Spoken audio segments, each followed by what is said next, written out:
10 కేజీలు బియ్యమా? 10 కేజీలు బియ్యం ఎందుకమ్మా? బియ్యం 10 కేజీలు చిల్లర 41 రూపాయి.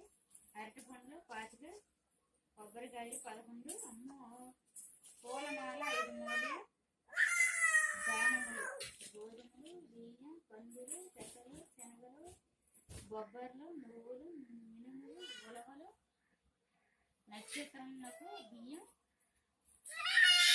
ధాన్యాలకు ఆవు పెరుగు, ఆవు నెయ్యి, తేనె చేత, పంచదార, బెల్లం, వేగూరి, పన్నీరు, గంధం డబ్బా, కలిసిన చెంబు.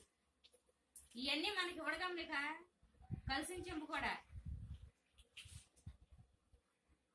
ఫస్ట్ అక్క ఇప్పుడే స్నానం చేశాడు వెళ్ళిపోతున్నాడు చూడు. మనం